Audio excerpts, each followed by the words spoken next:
কিছুদিন আগে মহা সমারোহে হয়ে দীঘায় উদ্বোধন হয়েছে জগন্নাথ মন্দিরের।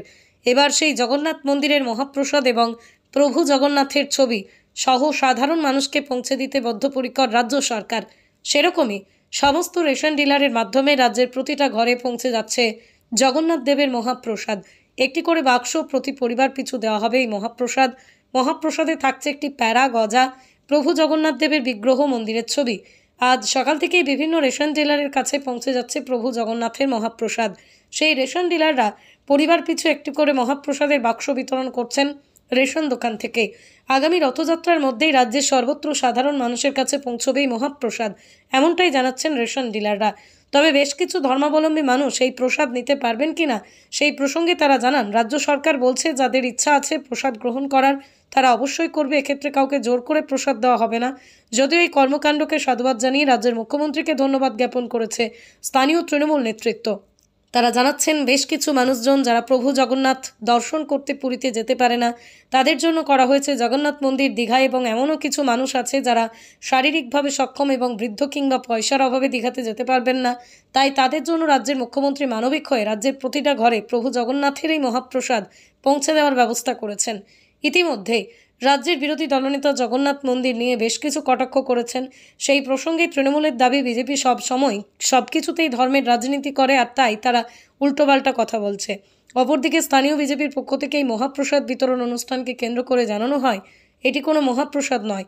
রাজ্য সরকার বিজ্ঞপ্তিতে লিখেছে এটা রেশন পণ্য। তৎসহ এই প্রসাদ নামে ভাঁওত ছড়াচ্ছে রাজ্যের মুখ্যমন্ত্রী। জগন্নাথ ধাম বলে কোনো জায়গা দীঘায় হয়নি, ওইটি একটি কালচারাল সেন্টার।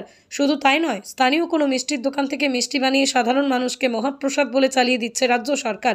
পরবর্তীতেই পচা মিষ্টি খেয়ে কারো শরীর খারাপ হলে বিজেপি তার বিরুদ্ধে বৃহত্তর আন্দোলনে নামবে। তবে বলা যেতেই পারে, জগন্নাথ ধামের প্রসাদ বিতরণ প্রসঙ্গে বর্তমানে শাসক বিরোধী তরজা তুঙ্গে। অত্যন্ত একটা ভালো দিক, কারণ বাংলার মাননীয় মুখ্যমন্ত্রী মমতা বন্দ্যোপাধ্যায় কারণ সারা পৃথিবীতে আজ পর্যন্ত এইরকম মানবিক মুখ্যমন্ত্রী নেই যে জগন্নাথ দেবের প্রসাদ আজকে ডিলারদের মাধ্যমে প্রতিটা মানুষের কাছে পৌঁছে দিচ্ছে, দুয়ারে দুয়ারে ভগবানের প্রসাদ। কারণ শ্রী জগন্নাথ দেবের প্রসাদ, কারণ এমনও মানুষ আছে তারা হয়তো হ্যান্ডিক্যাপ বা বয়োজ্যেষ্ঠ মানুষ যারা সারা জীবন অপেক্ষা করে বসে আছে একটু ভগবানের প্রসাদ গ্রহণ করবার জন্য, তারা হয়তো যেতে পারে না।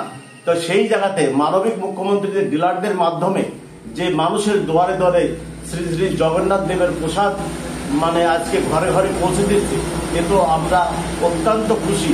আমরা সত্যি এই মানবিক মুখ্যমন্ত্রীর প্রশংসা আমাদের করতেই হবে, কারণ যার চিন্তা ভাবনা মানুষের জন্য, তো এটা তো অত্যন্ত একটা বললো না বললো সেটা কিছু যায় আসে না। কারণ ওরা সব কিছু বিষয়টা নিয়ে তারা রাজনীতি খেলে, তারা হিন্দু মুসলমান নিয়ে রাজনীতি করে, বিভিন্ন মানুষের মধ্যে ভেদাভেদ সৃষ্টিকারী। তারা মানুষের কাজ করে না, কোনো উন্নয়ন করে না, তাদের কথায় কিছু আসে যায় না।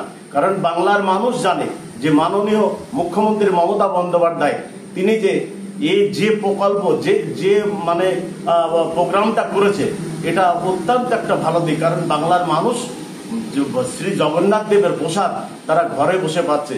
আমি তো প্রথমেই বলেছি, কারণ এমনও কিছু মানুষ আছে বয়োজ্যেষ্ঠ, তারা হয়তো জীবনে জগন্নাথ দেবের দর্শন করতে যেতে পারে না, তারা হয়তো হ্যান্ডিক্যাপ মানুষ, বাড়িতে বসে থাকে, তারা বাড়িতে বসে যদি শ্রী শ্রী জগন্নাথ দেবের প্রসাদ পায়, এর থেকে ভালো আর কিছু হতে পারে। স্থানীয় বিজেপির পক্ষ থেকে দুটো বিষয়, ডিলার তাদের উপরে চাপিয়ে দেওয়া না, কিন্তু সরকারের এটা যে চিন্তা ভাবনা যাতে সঠিকভাবে, যেমন দুয়ারে রেশন যেমন যায় তেমনি প্রসাদ, কারণ এটা হচ্ছে সরকারের ভাবনা, এটা যে ডিলারদের মাধ্যমে গেলে পারে কি হবে, প্রতিটা মানুষের ঘরে ঘরে অন্তত সঠিকভাবে পৌঁছাবে।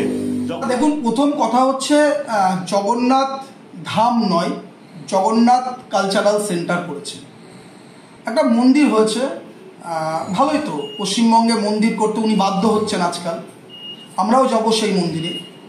কিন্তু প্রসাদ বিতরণের নামে যেটা চলছে সেটা হচ্ছে সম্পূর্ণ ভাওতা দেওয়া হচ্ছে। কারণ ইতিমধ্যেই তিনি যে অর্ডার দিয়েছেন রাজ্য সরকারের পক্ষ থেকে রেশন ডিলারদের, সেই অর্ডারে কোথাও লেখা নেই প্রসাদ, লেখা আছে রেশন পণ্য। তাহলে উনি প্রসাদ লিখতে পাচ্ছেন না কেন? আদৌ এটা জগন্নাথ দেবের প্রসাদ না। আমি তো বলবো না, এই দেখুন প্যাকেটের গায়ে একরকম লেখা আছে, আর উনি যে অর্ডার দিচ্ছেন, সরকারিভাবে অর্ডার দিচ্ছেন, সেই সরকারি অর্ডারে উনি প্রসাদ লিখছেন না, রেশন পণ্য লিখছেন। আর জগন্নাথ ধাম সাংস্কৃতিক কেন্দ্র দীঘা লিখেছেন। এবার ধাম তো এরকম হয় না, ধাম একটাই থাকে, শান্তিপুর ধাম, নবদ্বীপ ধাম, পুরী ধাম, দীঘা এখন ধাম হয়ে গেছে। উনি আসলে ওনাকে ঢুকতে দেয়নি পুরীর জগন্নাথ মন্দিরে, সেই তার থেকে ওনার একটা জেদ রাগ, সেই জেদ রাগ থেকে মন্দির করছেন এবং তার অহংকারের প্রতিফলন ঘটাচ্ছেন। ভগবান জগন্নাথ অহংকারের সঙ্গে থাকেন না।